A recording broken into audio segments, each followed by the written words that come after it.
2008 IPL താരലേലം. Chennai super Kings ഉടമ N Sreenivasan തന്റെ ടീമിനെ വീരേന്ദർ സെഹ്വാഗ് നയിക്കണമെന്ന് ആഗ്രഹിച്ചു. എന്നാൽ കോർ ടീമിനെ തിരഞ്ഞെടുക്കുന്ന മുൻ താരം VB ചന്ദ്രശേഖരോട് അദ്ദേഹത്തിന്റെ ചോയ്സ് ആരാണെന്ന് ചോദിച്ചപ്പോൾ പറഞ്ഞത് ഒറ്റ പേര്, MS Dhoni.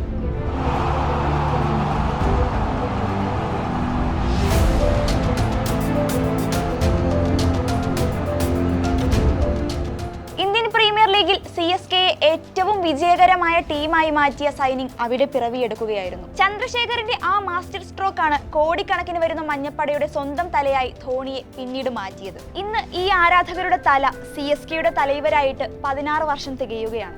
Indian premier league ചരിത്രത്തിലെ എക്കാലത്തെയും മികച്ച ഏറ്റവും സക്സസ്ഫുൾ ആയ ക്യാപ്റ്റൻ ആരാന്ന് ചോദിച്ചാൽ ഒരു ഉത്തരമേ കാണൂ, MS ധോണി.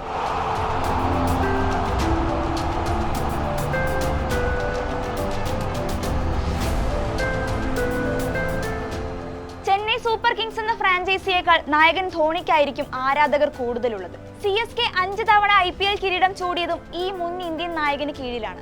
2010, 2011, 2018, 2021, 2023 വർഷങ്ങളിലാണ് ധോണിയുടെ മഞ്ഞപ്പട IPL കിരീടം ഉയർത്തിയത്. 42ാം വയസ്സിലും IPLലൂടെ ആരാധകരെ തൃപ്തിപ്പെടുത്തി മുന്നേറുകയാണ് ഈ സൂപ്പർ ക്യാപ്റ്റൻ. ഓരോ സീസൺ കഴിയുമ്പോഴും വിരമിക്കൽ വാർത്തകൾ പ്രചരിക്കുമെങ്കിലും അത് തീരുമാനിക്കേണ്ടത് നിങ്ങളാണോ എന്ന് പറഞ്ഞ് മഞ്ഞക്കുപ്പായം അണിഞ്ഞ് ആരാധകരുടെ മുന്നിൽ വീണ്ടും വീണ്ടും ധോണി അവതരിക്കും. മഞ്ഞപ്പടയുടെ സ്വന്തം തലയുടെ ജൈത്രയാത്ര 2023 IPL ഫൈനൽ വരെ എത്തി നിൽക്കുന്നു. 2024 IPL ടൂർണമെന്റിലും ആ മഹേന്ദ്രജാലത്തിനായാണ് ആരാധകർ കാത്തിരിക്കുന്നത്. ചെന്നൈ സൂപ്പർ കിങ്സ് പറയുന്നത് പോലെ ഒന്നും അവസാനിച്ചിട്ടില്ല.